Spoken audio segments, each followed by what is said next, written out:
All right, so we are back now with a new episode of the ThunderCast. We have a new person joining us here, so I'm gonna go around the room, and I'm going to start introducing people as I always do. We of course have my buddy, number one Marmaduke fan. Thanks for having me on. And we have a new addition to the ThunderCast. Going to be a off and on person, maybe on occasions coming on, but not always being there. We got Couch. Hey everyone, how's it going? All right, so hello Jeb Jem, Hateful Tate, Evie of the Sea. Glad to see you all here. We're going to go ahead and we're going to cover three specific topics tonight. We're going to talk about a character retrospective on the character of Tygra from Thundercats. We're going to talk about the episode Garden of Delights, and we are going to cover Wildstorm Thundercats: The Return, Issue 1. But before we go into that, a few things. I'd like to thank Jeff Scott at Comic Basics for supporting the show. I'm going to go ahead and thank my patrons Avis, Mega Umi, Hateful Tate, and Harry Partridge. I appreciate you guys' support, and of course, I'd like to thank the current audience that's going to listen to this because we're all a bunch of nerds and we got to support each other. But also, there was one thing. I have a buddy of mine. He goes by the handle of Bushman, and I'm sure he's going to listen to this and comment later on, who wanted me to speak up about a couple of things concerning the last episode's character retrospective on Captain Shiner that I had missed. So I'm going to go ahead and cover a couple of those things, and I'm sure that he'll let me know if I missed anything. Bushman's a great guy. If you ever search for him, he does fantastic customs. But some things about Captain Shiner that did need to be noted. In the UK comics, he was a more active character, and unlike the cartoon, it featured more details from his action figure, which meant the whole scrotum face he had was actually detailed in the comics. I mean, that's one way to you're not wrong, but... Yeah, and he's also responsible for the only gay joke in the entirety of Thundercats. Oh my god, what was it? Okay, in Thundercats Ho! Part 4, I think it was Slythe and Jackalman had to both hop onto the nosediver because Jackalman's machine got busted. So Jackalman basically had to sit behind him and leaning on him to get through. And Captain Shiner's comment was, the mutants, and what a pretty pair they make. And it pissed Slythe off. So I just want to go ahead and give that shout out. Shiner's woke. Let that be covered a little bit. But anyway, Captain Shiner supports gay rights. Good for him. Yeah, good for him. Real quick, we're going to go ahead now and delve into the character retrospective of Tygra. If there's anything you guys have a question about that's Thundercats related, feel free to ask in chat. I will be looking, and if you want to yell at us, super chats are open. But I'm going to open this panel up to our young female guest here, Couch. What are your thoughts on the character Tygra?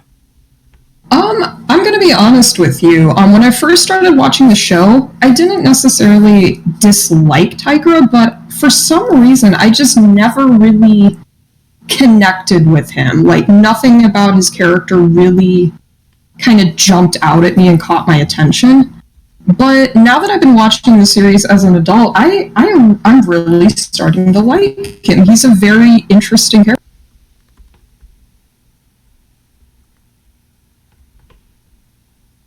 Add to that I my first experience with the character was I kind of thought he was cool because he's a tiger. Tigers are cool. He's got a whip, and he's kind of an understated character. Like, it's almost like Panthro gets all the like cool, a lot of the cool moments because he builds all their cool inventions and stuff. But because Tygra's an architect, there'll be episodes where they're infiltrating Castle Plundar, and as an architect, that makes Tygra like the best man for the job. So I think they do a good job finding subtle uses. And it also kind of sticks out to me that Tygra seems to make some rookie mistakes sometimes, and I think that humanizes him, like walking into the Cave of Time, and he gets embarrassed by his mistakes. So it's subtle, but he does have some character there, and I dig it.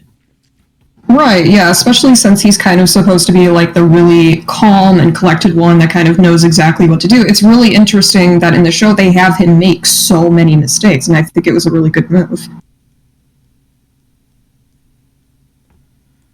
So what do you guys think?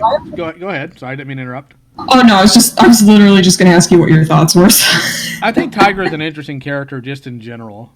There's a lot that goes into his character.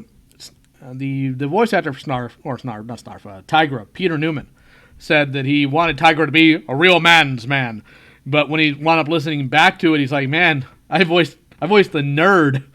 And I think ultimately that's supposed to be Tygra's general characterization. Is there's so much about him that isn't typical of what you would think when you think of a character that's based on a tiger, right? You have tigers are generally known for being aggressive. They're known for their high camouflage. They're fairly social animals, especially when it comes to mating, and they are very much so fond of water. But Tygra he's the complete opposite. Tygra, yeah, I always thought that was a weird thing that he was like, I can't swim, help. Go ahead, Mark. I literally just put two and two together that tigers have stripes for camouflage, and that his power is that he can turn invisible. Oh, mine. Big brain move. And I never thought about that. Oh my god, my third eye just opened. I've ascended. Farewell. Well, I have one that can outdo that. I think I've told Marm this before. I was watching the 2011 series with a friend of mine. It was the one where Tygra finds his biological father. And we're sitting there watching it. And he just turns to me, like, plain face. I just realized why they call him Tygra. It's because he's a tiger. And I turned to him. I'm like, really? It's like, you're pulling my leg, right? It's like, nope. Said, so all the other characters, what about them? Like, nah, knew why he was called Lionel, knew why he was called Panthro, never did know why he was called Tygra. It's because he's a tiger. Now I feel dumb, but I'm going to own it. Good for him. But yeah, all these things, and that's why when I did my video about what type of big cats the Thundercats are, it's why I thought that maybe Tygra may have somewhat been based on a Sumatran tiger, because they're pretty lone animals. And one of the things that's actually key to Tygra's character is he apparently has a tendency of getting addicted to other substances, and he was always shy when he was a kid. And this is actually contrast to how he was portrayed in the comics for the original Thundercats line. In the original Thundercats comics, dude was apparently a complete and utter narcissist. He had a lot of vanity issues, which is more in keeping. So it's interesting there wasn't much in the way of communication between the comics and the cartoon about characterization here. Anybody that's really interesting. Go ahead, Marm. Well, there is an aspect to these characters where they're a little bit of a blank slate. Some of them, they do have defined basic personalities. They have defined contributions to the team, but like an in-depth look into the mind of Tygra. So it kind of makes sense to me that if you had to write a comic about them, you might get kind of playful with who's who and what's what. So it's fun. That's part of the fun for me of these kinds of properties is when someone else gets to toy around with them a little bit to make Tygra neurotic, or they can make Lionel have guilt or something like that. Let me check something real quick, and I'll read off what the book actually says. Okay, so I don't know, Couch. Have you ever read "Hear the Roar"? I'm sorry, you cut out. Can you repeat that? Have you ever read "Hear the Roar"? I don't think I have. Okay. One thing I think you'd really enjoy is if you go to Amazon.com, you download the free Kindle app. There's a book on Amazon. It's a PDF right now called Hear the Roar. And it's an unofficial but in-depth background, history, and everything on the original Thundercats cartoon. Oh, nice. I think I've heard of it, but I didn't know I could get it for free. Well, it's $7, but it's better than what's going for an aftermarket. Oh, that's not bad. But here's what the book says. Tygra was Jaga's first choice to oversee Lionel's development, ensuring their new lord made decisions wisely. Bestowed with the power of invisibility, as well as elements of mind control, Tygra, or Tyger, as originally conceived, was wise and reserved, yet prone to temptations with aspects of addictive personality. Except when Jaga makes his ghostly appearance, Tygra is the titular head of the Thundercats, meaning that he's instructing and let's see, except when Jaga makes his ghostly appearances, Tygra is the titular head of the Thundercats, instructed Leonard Starr, the head writer at the time. He is also the architect among them, and it is he who will design and supervise the construction of Cat's Lair. His bearing is thus especially noble and tolerant. It will be for him to deal with Lino's impetuousness and rashness, Panthro's tantrums, Wily Kit and Wily Cat's mischief, etc. His voice is authoritative but warm, as much like the radio voice of the Lone Ranger as possible. Starr's comments on initial design drawings for Tygra revealed the evolution of the Thundercats. I think a whip as such is a bit mundane. Maybe we should have a weighted ball at the end of it so it could be used something like a bolo. Pinioning arms, strapping itself around the ankles, pulling opponents' feet from under them, etc. Tygra's story was further expanded on in the writer's Bible. Tygra is the master of camouflage, capable of merging with any background. The Thundercats are now much like the settlers of the early American West. They must build temporary shelter with the wreckage of their spaceship and whatever natural materials they can find in a new environment, until they are able to determine what is edible from their surrounding vegetation. They must depend upon what remains of the supplies they had stocked aboard the ship for their journey. And it just goes on about more of Tygra's character. So that's what they were thinking when they created him. I think generally they got him spot on, but it actually even goes on a little bit more, talking about how, after the second season, they kind of just left him laying around. Yeah, I really didn't like that. Unfortunately, that's part of the problem when you willfully make a massive cast, is sometimes you have to give somebody the boot in one way or another. And in this case, it had to be Tygra and Pumaira, unfortunately. Yeah, which was very unfortunate because, Tygra was such an interesting character already that I would have loved to see more of him. And Pumaira, we never really got to find out anything about her. True. Any thoughts on any of this, Marmaduke? I've got to sit down and read that book. I bought it.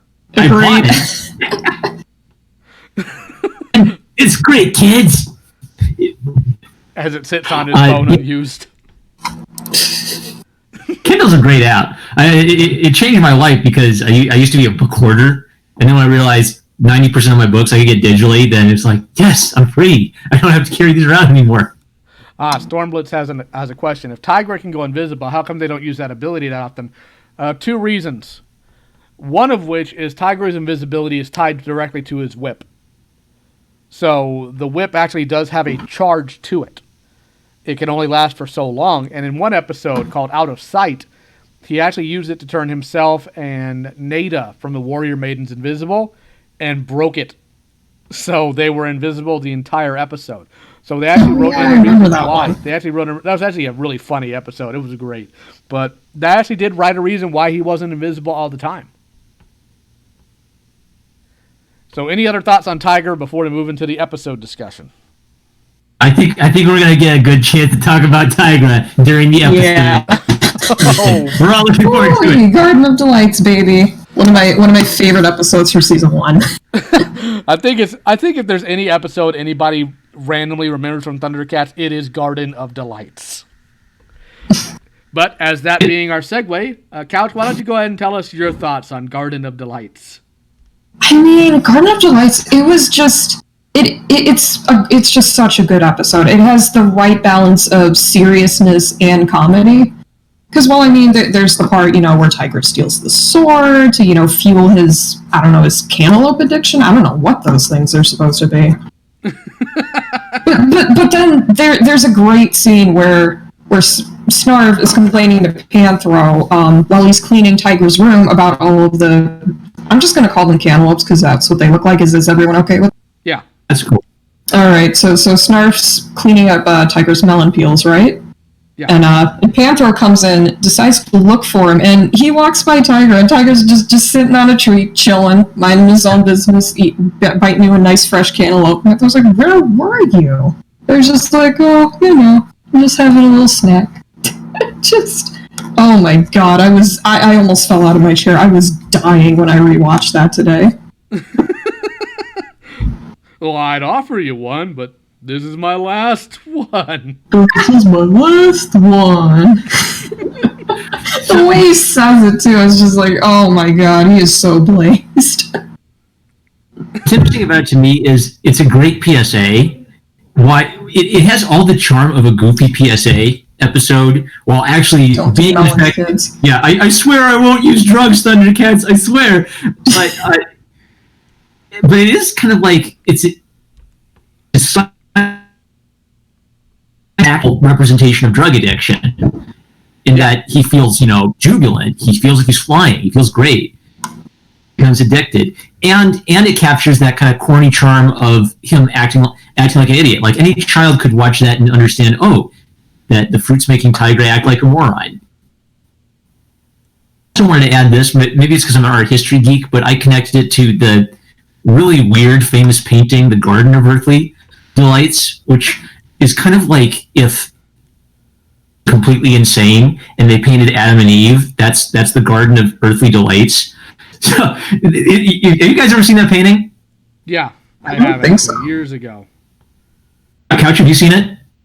No, but I'm looking it up right now. It is one of my favorite paintings ever. There's like a giant egg creature in hell, and like birds coming out of a man's rear end in hell. It's great. Yeah.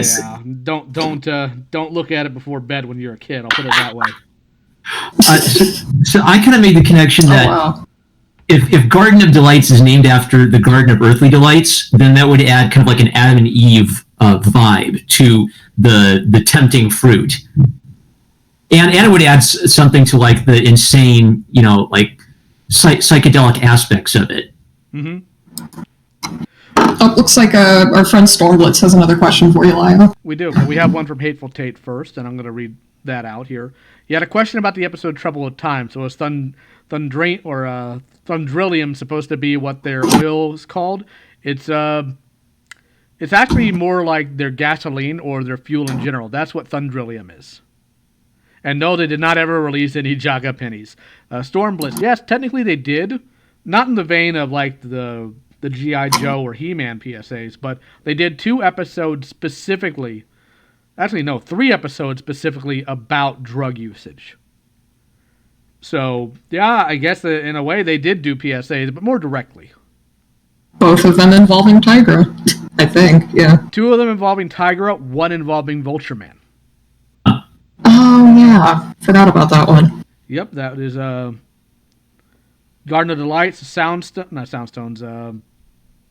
I can't remember it as one with the Keystone, and Superpower Potion. How's it going, Jonathan Anthony? Now, my thoughts on Garden of Delights is, first and foremost, right, when it first re-aired on Toonami, way back in the late 90s, they butchered the episode to where it opened in Mum-Ra's pyramid after he had gotten the sword. Oh, wow. Like, that's something people still talk about when they talk about old school Toonami. It's like, hey, how about that one time they completely wrecked the entire airing of Thundercats? And they did. Like, they destroyed the airing. So I was lost. Was that as a dumb mistake, or were they trying to re-edit it? Dumb mistake. They just completely screwed up. So some of my takeaways. NSFM Nazi for Melon. So some of my takeaways of this episode are, of course, yeah, it's fun to laugh at Tygra, but here's some things that I always took away from the episode. Number 1 is one piece of lore that we do see here that a lot of people, even in later shows and other media, don't catch is the Sword of Omens doesn't just work for Lion-O. The Sword of Omens works for anybody who's good that doesn't want to deal with evil. We see that. Go ahead, Marm. Scene of Willow was great, and it connects to the theme of Tygra being tempted, and it was a little temptation at first and didn't understand what he was doing, but he succumbed to a little temptation, and that led to worse things. It was almost mythic. Like it's rotating around Willow, she's bathed in light, and Mum-Ra is shadowed in darkness, offering her the world. Like I think you've talked about the influence of Arthurian legend. I see a lot of like the temptation of Christ in that too, and where they're pulling from this. Yeah, and Autobot Starscream in the chat actually made a good observation that the Garden of Delights is like the Garden of Eden. It would make Mum-Ra the devil priest with a snake motif, symbolic of the serpent, wouldn't it? I have a question for you, Lyle, that you might have a comment on.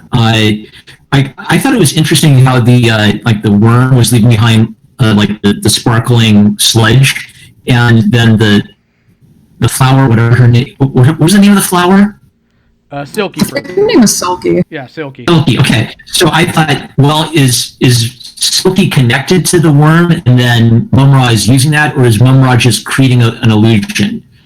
Right, because it just seemed convenient to me that she seemed to show up wherever the worm was showing up. So I thought at first, oh, okay, this is like some sort of mind control from the worm or something. But then it's this dramatic entrance. Do you have any thoughts on that?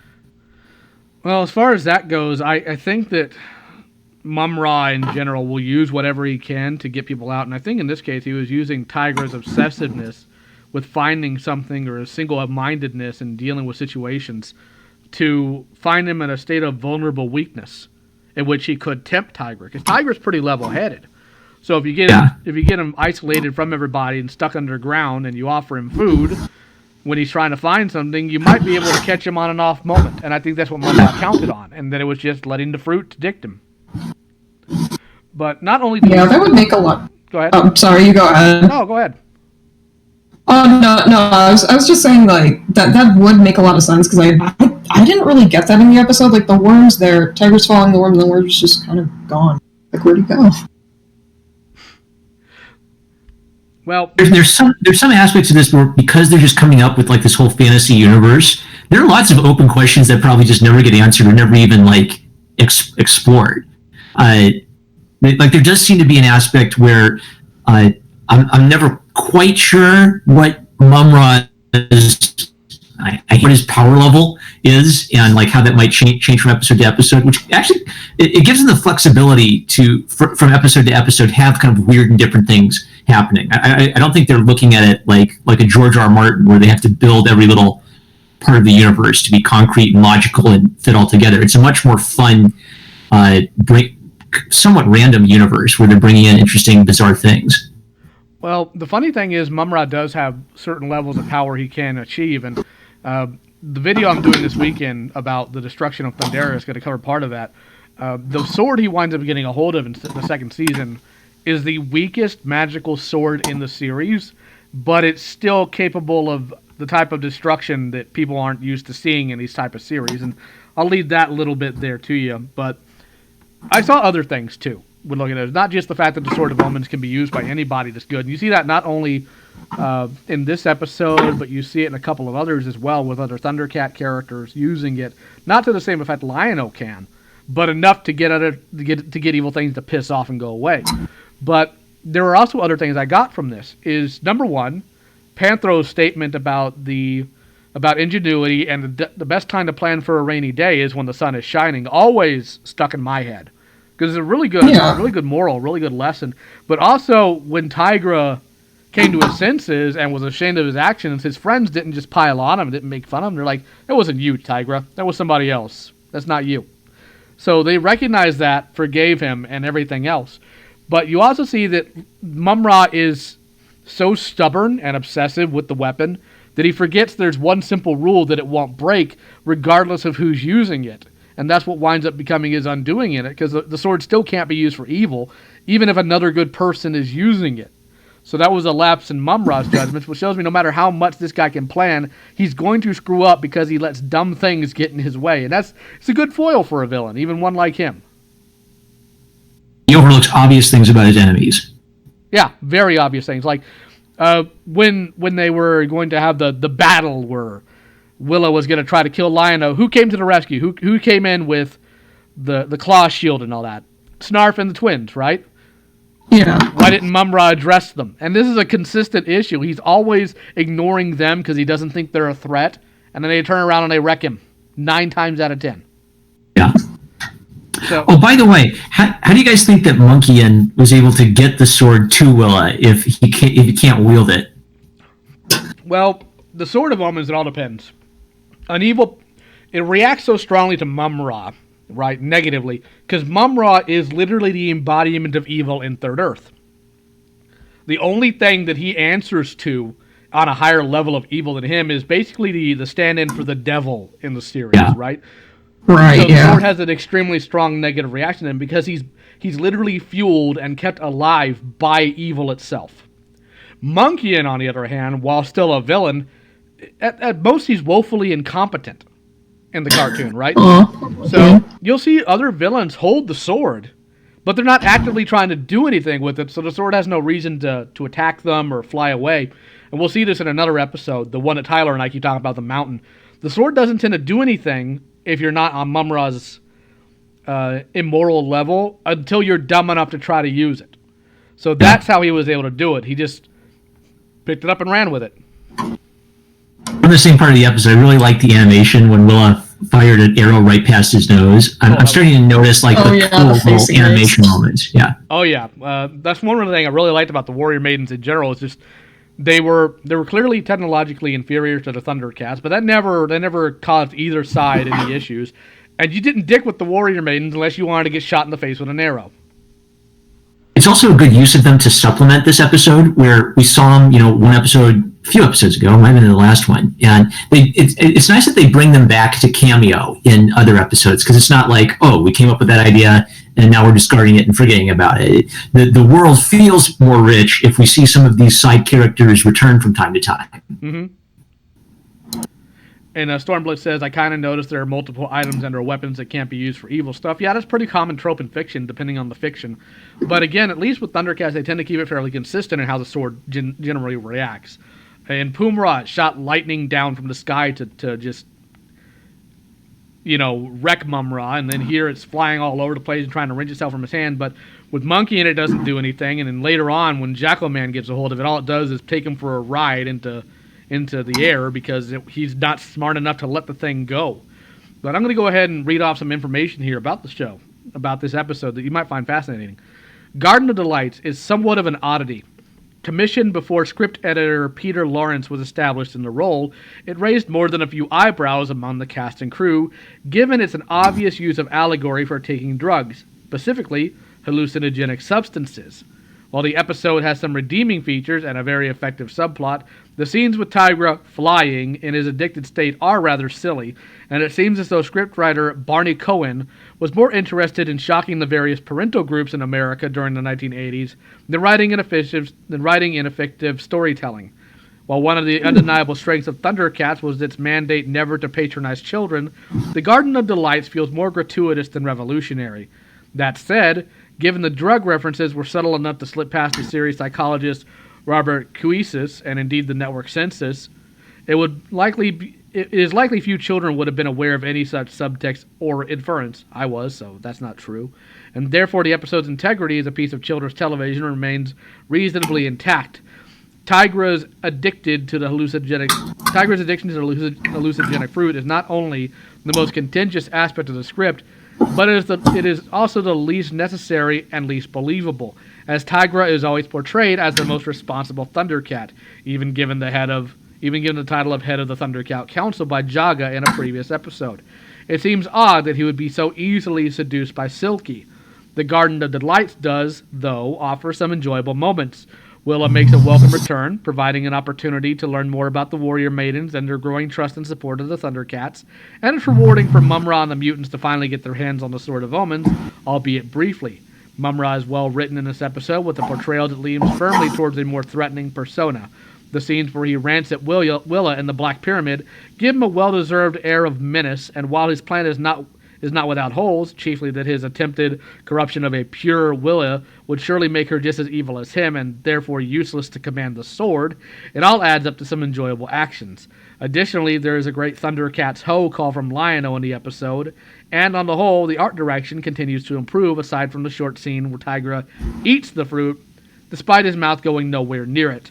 Incidentally, this is the final script to be co-written by executive producer Jules Bass. And while his contributions may well have been more editorial than original, his input resulted in some of the core foundations that shaped this series. Now, real quick here, there is something I must note, and this is me talking. Barney Cohen, one of the writers for the series, he actually wrote one cartoon before this, and it was He-Man. And the episode he wrote was Evil Seed, where a plant-based villain takes over Eternia, and the only way to stop him is for everybody to team up. This guy clearly loves botany. Yeah. that he was really excited about Piranha Plant getting into Smash. Oh boy. I'd have to ask him. Can I just say something about the person that wrote this article or whatever, saying that he didn't think Tygra's addiction to the fruit was believable? That would be one of the head writers at the time. This is all from the Hear the Roar book. And I was about to say, I disagree with that too, because I've met some very responsible people that have gone down that. I think sometimes we expect more of people than they actually are, or we have an idealized version of them. Because even in that comment, he actually made a mistake. The scene he's talking about Tygra eating the fruit, well, that was a keyframe to show that Tygra was faking that he was eating the fruit. And I thought that was a little weird as well that they brought that up. Well, you got to keep in mind, when they did this interview, this is still close to 25, 30 years after they wrote the series. So there's going to be a couple mistakes here or there. So, any other thoughts on this, guys? I mean, the other thing about Tygra not being susceptible to the fruit, like this guy was saying. The thing is, though, there have been a lot of studies that have proved, because he brings up Tygra's intelligence, that people that are more highly intelligent are kind of more prone to these kind of problems, like addiction, depression, mental health issues, stuff like that. Well, you also got to keep in mind that this gentleman here is also, old enough to be not just your parent, but my parent, old enough to be your grandparent. So chances are the mentality he has is very much so the Reagan-era war on drugs mentality, that only losers would ever use drugs, because that's what they're taught, that's what they believed. They didn't have the updated studies that we do now about who uses drugs and why. So that's part of that, and that is good to look back on and reflect. Granted, I still don't care for drug use myself. Now we have Autobot Starscream here saying, the Eye of Thundera is alive, and the Sword of Omens is like a body for it, her, right? Yes, the Eye of Thundera is a live sentient object. It does not, to my knowledge, have a gender, but it does have a physical form, and that of a giant black cat, but the sword is, yes, the body for the eye. Anyway, Carl? Go ahead, Mark. Oh, Carl's Amateur Hour, cool guy. Stormblitz. Stormblitz wrote, this is off topic, but how is everybody's Valentine's Day going? We're talking about a drug episode in Thundercats. Stormblitz. Yeah, great. I mean, doesn't get any better than this. I mean, I'm married, and my wife's at home right now. I'm on the road for travel, but she knows I love her, so that's the important thing. Cool. My boyfriend is at college right now, like an hour away, but I get to see him this weekend. So you're talking to strangers on the internet about space cats. Yes, and he was teasing me mercilessly about it beforehand. Well, your boyfriend doesn't watch Thundercats. No, he hates it. He's lost, so. Fair enough. He doesn't like a show about muscly people fighting each other. He's a Zoomer. I don't know what to tell you guys. Oh no, not a Zoomer. I don't even know what that is. I am an old part. That's the opposite of what we are, Marm. All right, we're boomers. Yeah. Okay, so Autobot Starscream says, hence why the Sword of Omens is so hard to fool, because it's not a list of rules with loopholes, but alive and well and able to think and outwit those who try to use it for evil. Yes, in fact, one of the best breakdowns I've seen of the eye in general was actually in one of the earlier comics, and that was it basically saying, this is the Eye of Thundera. It can hear a lie from a million miles away. There's the Sword of Omens, when you look at it and you actually measure out the crazy things it does on a scale, it's probably the most powerful fictional weapon that I've ever seen. And that includes other things that people will bring up, whether it be the Nightmare from Soul Calibur or even Link's sword or He-Man's sword. It's just, until you can find me a sword that can move a sun and hold a planet together, we don't have a contender.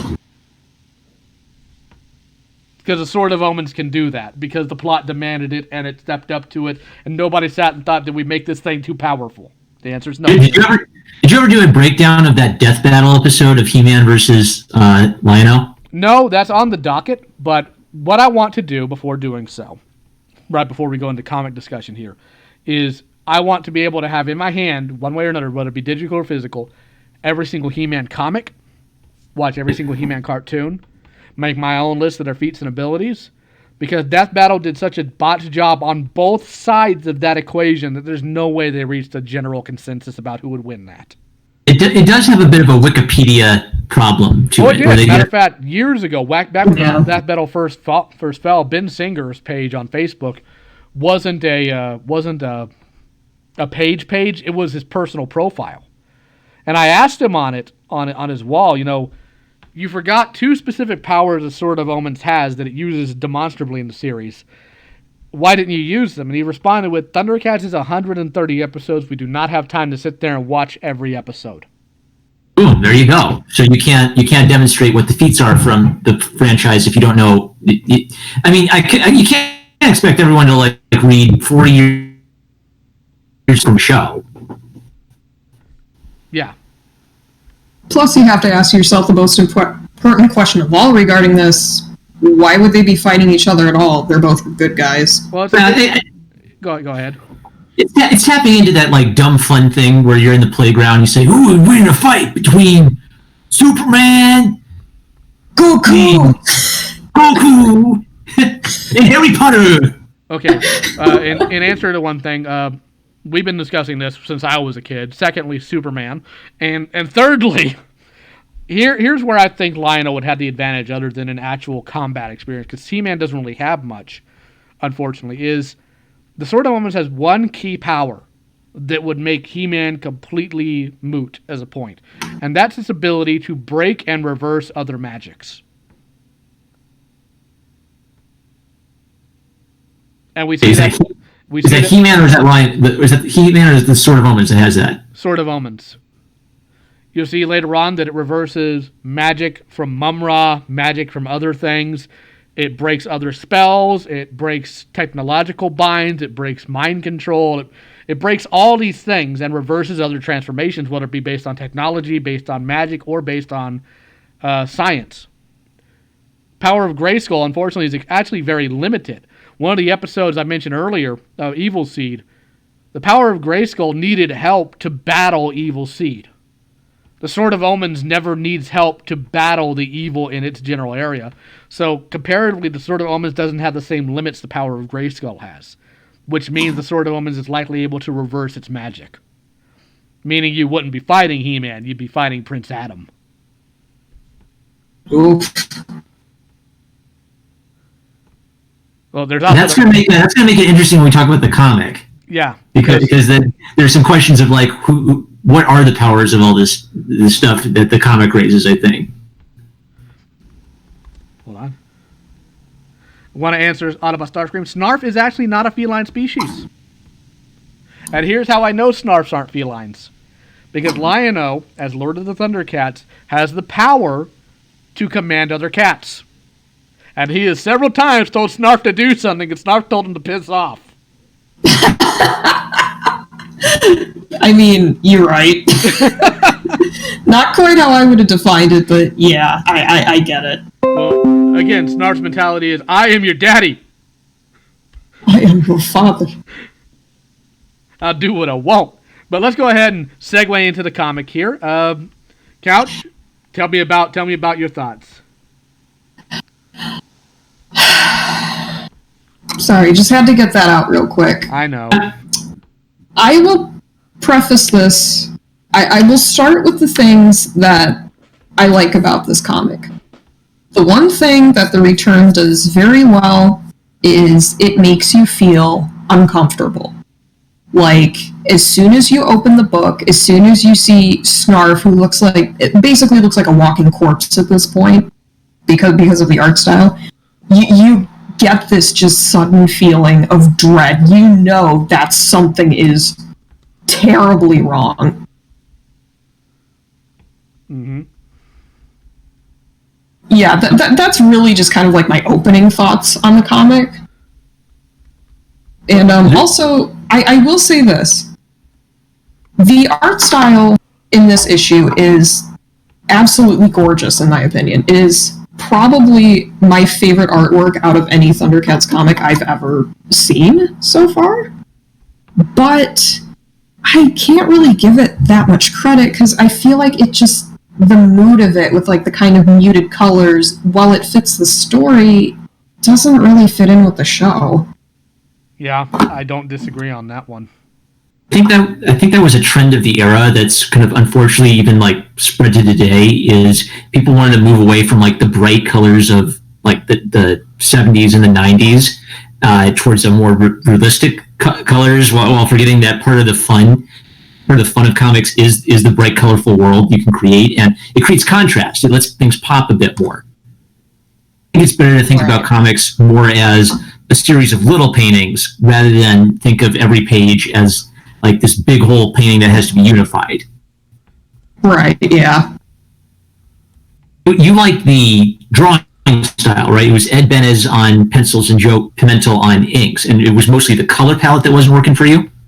Honestly, it's kind of strange because, like, I like the color palette and I like the art style, but I feel like they really don't fit the series. So I can't really give the comic a plus for that. Because even though I personally like it, I don't think it's a good fit for ThunderCast. It doesn't feel right. My thought was, like, Ed McGuinness departed from the show's style a little bit, but it was cartoon. McGuinness' style was cartoony. Bennis is more of kind of like a old time Superman, Supergirl comics realist. So Snarf kind of close to his model from the show, but he'd add kind of like realistic detail to everything. So I have a lot of respect for Bennis, but I didn't have a bad feeling from the art. I just didn't feel like it was that cartoony. Right. And I do think it would have helped a little bit.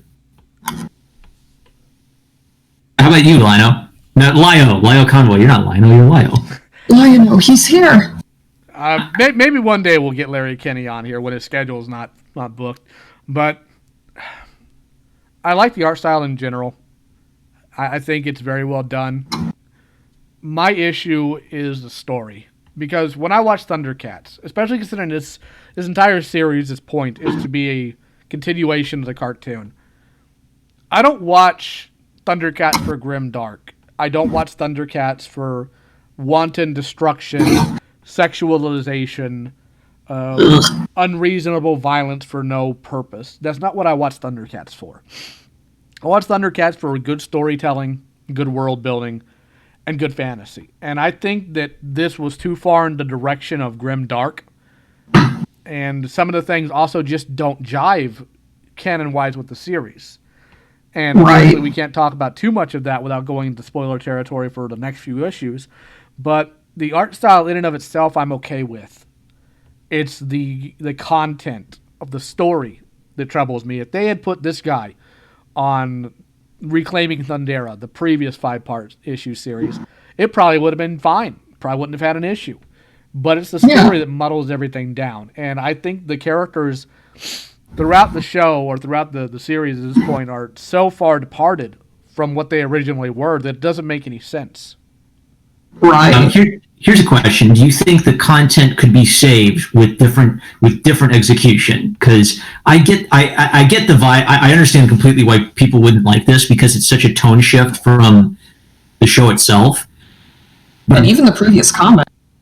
One, though they did set up that something bad was going to happen. Like I think it's sort of like the miserableness of like 5 years of slavery and death under Mum-Ra. Is there a way to save that based on execution? Because I do like seeing heroes challenged and having deep struggles. All right, so how would you save it? Okay, how familiar are you with the 2003 Ninja Turtles cartoon? I love it. I've seen maybe like the whole first season, I think. Okay, there is an episode. There's an episode of the 2003 series. Let's see here if I can find the name of it, because I want to quote this right.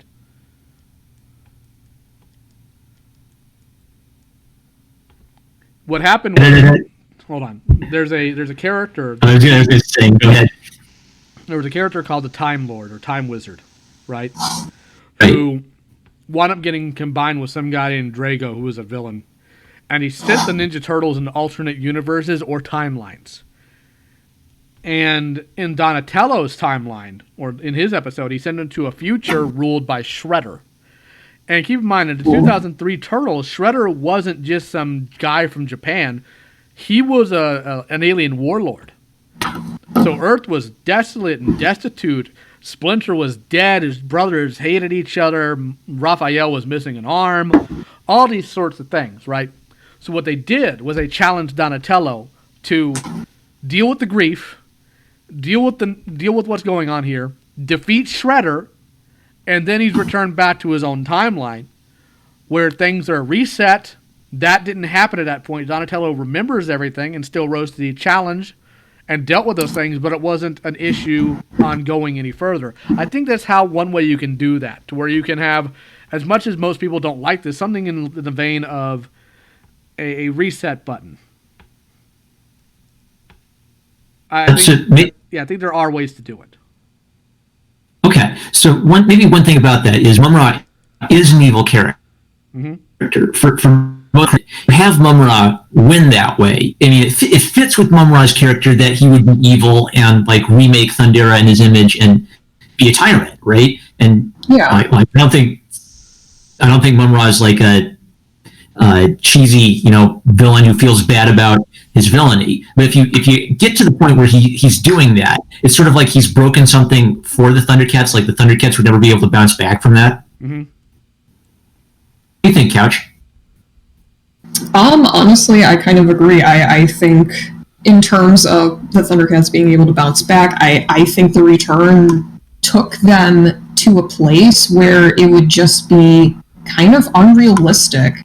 Because for the audience watching, this series gets way worse as it goes on. There are a lot of really, really bad things that happen in it. And honestly, I'm not sure how they would realistically expect these characters to like bounce back from that. And that's pretty much my opinion on that.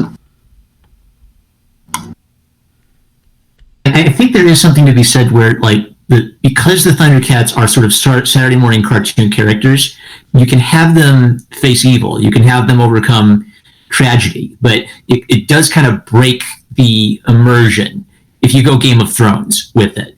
I think the balance is they did have to hint at evil. So I don't like it when I think it talks down to children if you make evil behave less than evil, unless it's a comedy where that's part of the point. Like Team Rocket from Pokemon are a comedic version of evil where they're adding some like joy and humor to everything.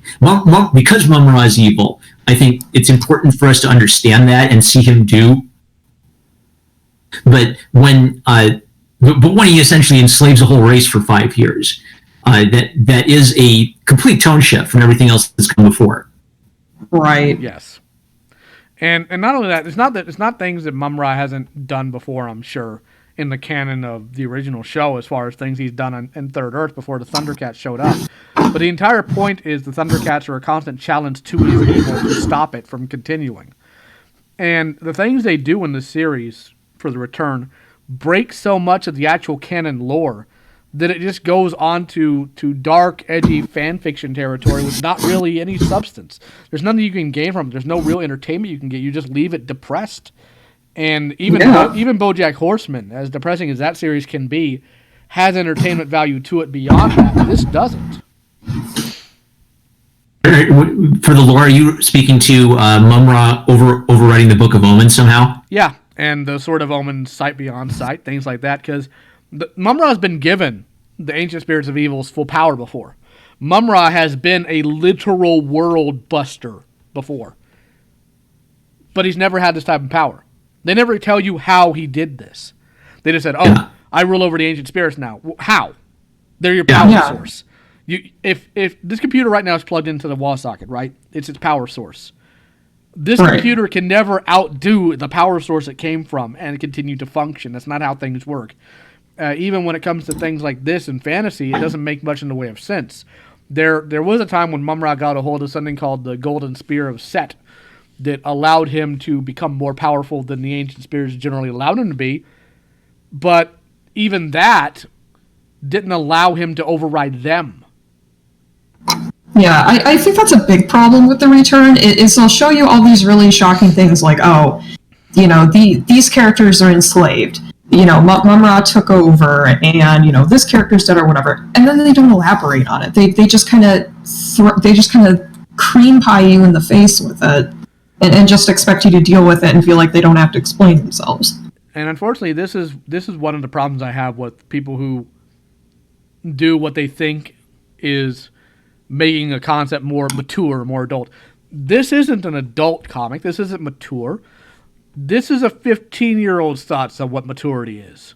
This is what a 15-year-old that watches Family Guy and Berserk when he was 12 thinks maturity is. Not that Berserk has a bad story, it's got a great story to it. But people that focus only on the violent aspects of Berserk and deem it as awesome and mature because of that.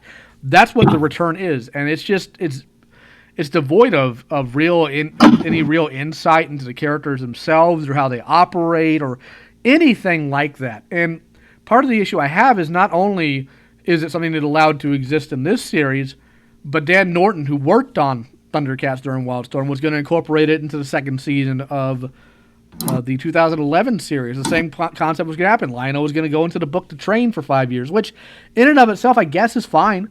I like the idea of Lion-O wrecking people in hand-to-hand combat. He could do it in the show to begin with, but going further on, that's fine. But don't break the series lore and canon currently because you want to show Lion-O snap somebody's neck because you think it'll be cool. Do it because Lion-O has to rise to a better challenge that's more on the level of the current writing of the series. Maybe my way to fix this would be Mum-Ra threatens Thundera, and Lion-O realizes that Mum-Ra threatens Thundera and has to return and stop him. But I kind of the Thundercats kind of simps if their leader goes away and boom they're dead. They said we didn't have an army because we didn't think we'd need one. Like I think what would help it feel a lot better is if Mum-Ra is attacking Thundera and then Lion-O realizes he's needed and he has to come back, then there's still this huge element of danger. It's like it's the most dangerous Mum-Ra's ever been, but we don't have like this ongoing, sad boo-hoo, we're enslaved people now, Right, yeah. Well, there's not just that. It's we talked about how it broke the illusion of the characters themselves, but it doesn't address Plundar and the mutants. Well, Mum-Ra brought an army from Plundar. The mutants are rogues from the rest of their planet. That was addressed by Ratilla in the first, or Rataro in the first season. When did Mum-Ra get the authority to override their entire governing structure? He didn't. They didn't think it through. Mum-Ra isn't in charge of the entire planet of Plundar. He's only in charge of a handful of mutants that are on his rock because he made himself in charge of them. The one thing I like about the setup, what I liked about the setup for this is the idea that Mum-Ra is someone who waits, and if he has forever to wait, then he can keep waiting forever and keep coming forever and prepare in the dark. But then they kind of throw that away by having him like, okay, I'll wait a year.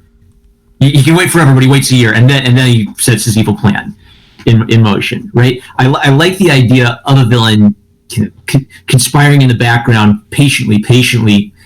That's a real good metaphor. Like I think there's something about the nature of evil where you kind of plot over it, you muse over it in like your darkest moments. And I think that Mum-Ra connects with that. But you can't waste that on I think the way that this plot did. Yeah. I don't disagree at all. I think what they did was they took Mum-Ra outside of his normal realm of what he does. They did this with every character, and it didn't bring in new readers. It didn't bring in people who were fans of Thundercats that liked the idea. Most of the Thundercat fans that were around at the time and have commented later on think, what is wrong with these people? Even during the Thundercats Roar controversy, like, well, Thundercats has had issues in the past. I'm like, yeah, and we hated it then too. Yeah. So, any other thoughts on the first issue before we start discussing what we're going to do for next month? I think I'm good. We'll have lots of chances. One thing. I did notice in this issue, there is a line from Snarf that just really makes the whole comic to me. Him and Lion-O are kind of discussing, like, what are they going to do about Mum-Ra, right? Mm-hmm. And Lion-O's trying to like give himself a pep talk. He's like, oh, we've always have our faith, blah, blah, blah. And Snarf looks at him and pretty much says the equivalent of, there is no God. Yeah, there's no Jaga here. There is no Jaga here, only you. And it just, oh my god, I hate to say it, but I honestly laughed because it just sounded so... edgy. Yeah. Yeah, and that's one reason why I don't really like this. Because, again, maybe one day I'll do a breakdown of all the ways it breaks canon. Maybe do an entire video on that, because good lord, I certainly could. But Any other final thoughts on this before we move into what the topics are going to be next time? A general rule for anyone who inherits another person's property.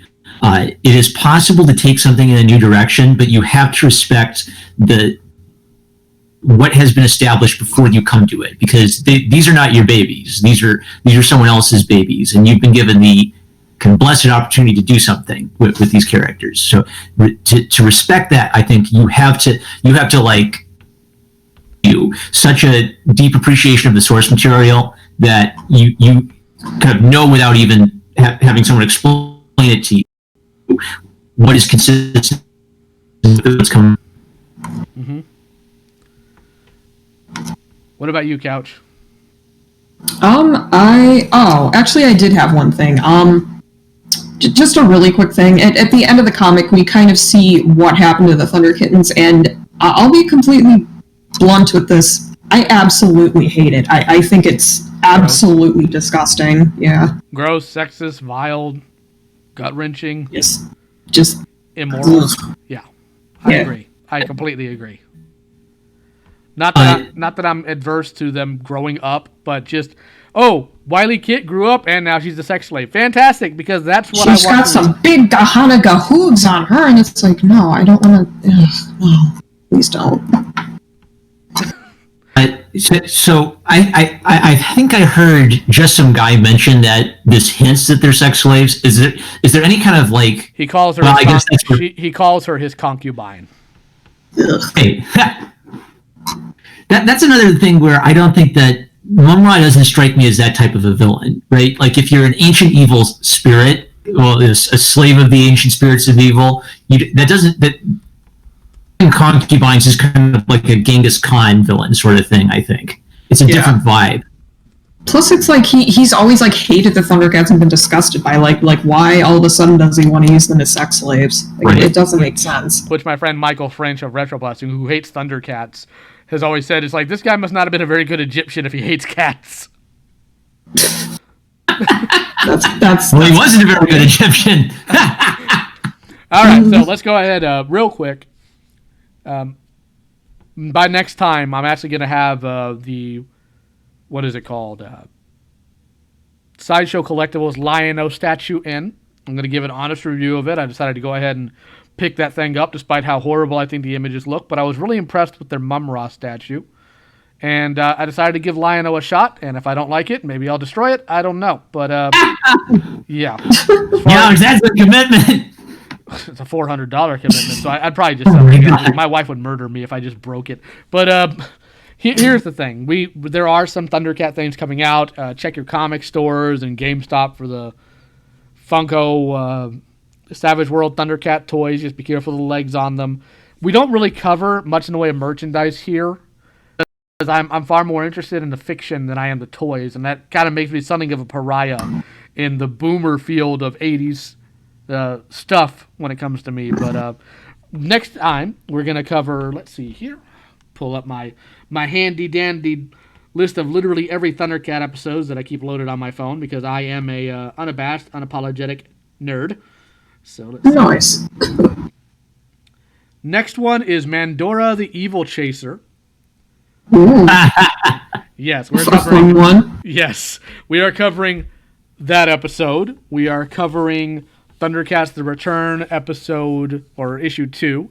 And chat, we have to choose a villain to cover for next month. So go ahead and tell us what villain you want us to cover next month. I see the chat seems to be more preoccupied with talking about how Mama's dick probably fell off.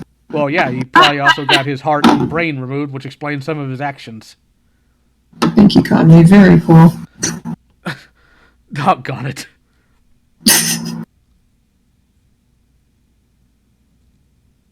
Now we just wait to see if the chat's gonna break away from this long enough to respond. And no, you guys can't choose Mum-Ra's dick. That's not its own entity. Sorry, guys. Well, that and we're saving Mum-Ra for something special. But real quick, Couch, I got a question for you. Yeah. What have you been drawing? Actually, I've been. You remember Hasira, the character that I entered? I've kind of revamped her design a bit and kind of changed her backstory. Oh, cool. And I'm actually planning on using her in kind of her own story that's kind of, this might come as a surprise, but kind of a side story to the return, because as much as I dislike it, I think it has a lot of interesting topics, and I almost kind of wanted to use the story with her to kind of explain some of the inconsistencies in the comic or give reasons for it. Oh, that'll be interesting. Yeah. I mean, I'm not like trying to like promote myself or anything, but I think that's kind of what I just promote did. yourself. Sorry about that. All right. I give you permission. As an art teacher, I give you permission to promote yourself. Thank you, very cool. Please, guys, subscribe to my Wattpad, or I don't know, I'll tell my mom. My mom owns Wattpad, she'll ban you. My mom I haven't used occasionally Wattpad ever. My mom occasionally peeks up on Facebook to see what I'm up to and likes a couple things and disappears. Cool. All right, so the chat has not responded. Unacceptable. All right, so how about we talk about Mongor next month? Ooh, I was just thinking that. Yeah, he's pretty cool. All right. I'm good for it. All right then. So Yeah. I just remembered. Yeah, I watched ahead, so I remember who that is. all right, so we're gonna go ahead and cover Mongor. You guys in the chat think next time. For after next month, the month after that, we're going to be covering a hero again. So keep in your minds now what hero you want us to cover afterwards. But we're going to go ahead and sign off for now. We'll give the chat a couple seconds here, and we're going to let everybody say goodbye. How about you, Couch? You got any parting words? Thanks for having me on. I really enjoyed this. Hey, we were glad to have you. You were a lot of fun. You had a lot of interesting input. Definitely. I'm not like an old boomer with Lyo anymore. We have someone cool. You got a zoomer. I know all the words to sicko mode. I do. Sicko mode.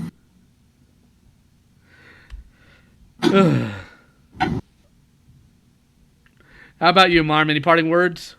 Thanks for having me on, and I'd love to check out Couch's art anytime. Cool. So we'll see you guys later. You'll catch my stuff here on the regular every week, and we'll see you for the next episode of the ThunderCast. Take it easy. Bye-bye. Adios.